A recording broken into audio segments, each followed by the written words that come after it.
Raadio 2.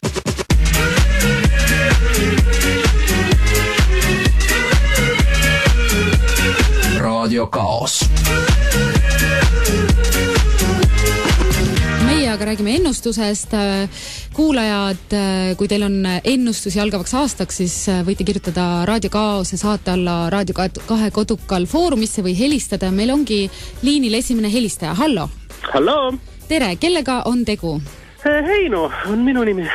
Nii, tere Heino, kas sa ennustasid praegu, kas sa tegeled ennustamisega või sa tahad proovida eetris ennustamist? No põhimõtteliselt on niimoodi, et ma tegelikult ennustan kogu aeg. Aga kui on soovi, siis muidugi võin ka kohe praegu ise ennustada ja ma ütlen siia kohe ära, et ennustamisega olen tegelenud viimased 8 aastat. Et täitsa hästi mul on läinud siiamaani, et olen väga täpne oma ennustustes. Kuidas sa siis ennustamise kui sellise juurde jõudsid ja mis sinu selline meetod või meetodid või tehnoloogiad on, mida sa kasutad tuleviku vaatamiseks? Teate, mina käisin 8 aastat tagasi turismireisil Mehhikos.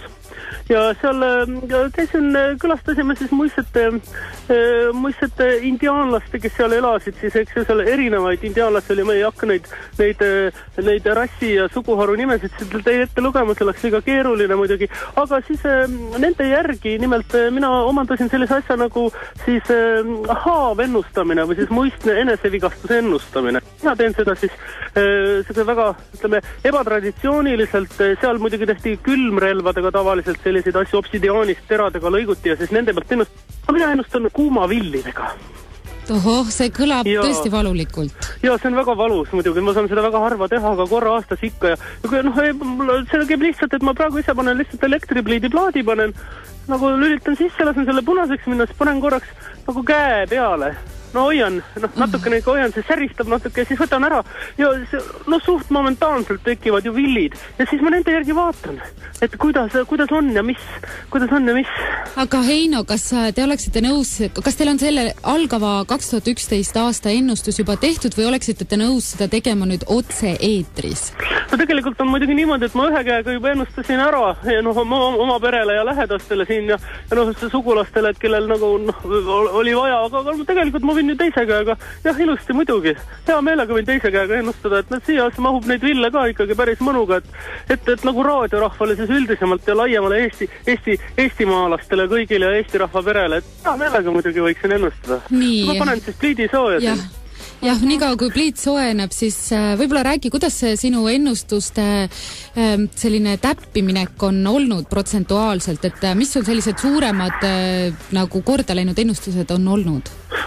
Mina olen muidugi väga hea spordiennustaja nende villide pealt, et selle aasta muidugi absoluutne hitt oli ikkagi see, et Veerpalu ei saa ikkagi medalit enam viimaselt olümpialt endale ja ikkagi Šmigunni panin seda, et tema teise raseduse panin ikkagi päeva pealt paika, et siin käis Kristjan Saarvähi minu käest küsimas ja ei olnud mingit küsimust, et sellised asjad. Muidugi siis laiemalt Eesti avalikkusele ikkagi ennustasin ka Eurot ikka juba pikalt ette ja seda ma nägin 2 aastat tagasi villide pealt oli ma võin palju neid lugeda, et ega mul sellist ebaõnnestumisi on vähe tegelikult. Nii, pliit on paremaks, et ma panen siis käe peale korraks. Nii, vaata. Natuke säriseb ka, aga nii. Oi, mis siit, vot siit ma näen rõõmu. Palju rõõmu näen siit tulemas. Ja siit just sellisest tehnoloogia valdkonnast näen täiesti rõõmu tulemas, et midagi pole teha, ikkagi vana analoogseadmete ajastu tuleb tagasi ja ikkagi kassetid ja lindid.